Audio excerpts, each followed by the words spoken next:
لە هەرێمی کوردستان بەتایبەتی لە قەزای ئاکرێ و دەوروبەری کە بە دۆڵی نەهلە ناسراوە چەندین هەزار دۆنەمزەوی کوشتوکاڵی و گەشتیاری مەسیحەکان لەلایەن دەسەڵاتدارانی حزبی و خەڵکی دەستڕۆیشتووەوە داگیر کراوە بۆ ئەوەش مەسیحەکان لە میانی ڕێخستنی کۆنفرانسێکدا داوای ئەو مڵک و زەوێنەیان دەکەنەوە کە وەکو خۆیان دەڵێن ئەو ناوچەیە نزیکەی 53 گوند و بە هەزارەها دۆنەمزەویان داگیر کراوە.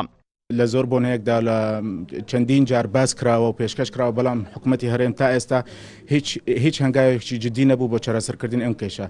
ئەمڕۆ 53 گوندمان هەیە تەجاوز لەسەرا زێدڕۆی لەسەرا زێدڕۆیش هەیە ملینا کە خەڵک دەستڕۆیشت و یا شێخ عەشیرەتەکان تەجاوز دەکەن لەسەر ماڵ و مولکی عالەم بەبێ حەق. ئێمە لە پەرلەمانی کوردستان بەتایبەت لەم خۆ لە هەنگاوێکی زۆر جدیمان هەبوو. یەکێک لە خاوەنی ئەو مڵکانش دەڵێت ئێمە وەکو مەسیحەکانی ئەو ناوچەیە بەڵگە و تاپۆی ڕسمیمان خسووەتە بەردەم لایەنە پەیوەنددارەکان بەڵام کەس بە دەنگی داواکەمانەوە نەهاتووە.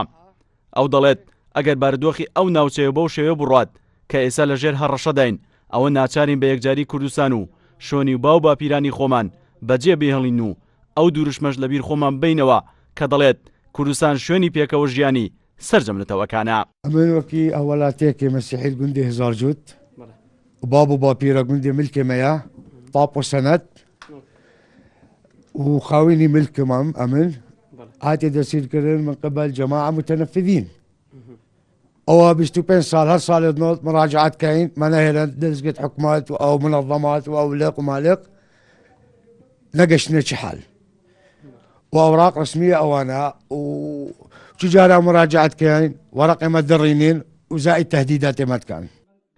مەسیحەکانی ئەو ناوچەیە دەڵێن بۆ چارەسەرکردنی ئەو کێشەیە و گەڕانەوەی مولکەکانمان بەیاننامەیەکی 1200 لاپەڕەیمان بەرز کردوتە بۆ حکوومەتی هەرێمی کوردستان و ئەنجومەنی دادوەری و وەزارەتی ناوخۆ بەڵام هیچ وەڵامێکمان وەرنەگرتووەتەوە.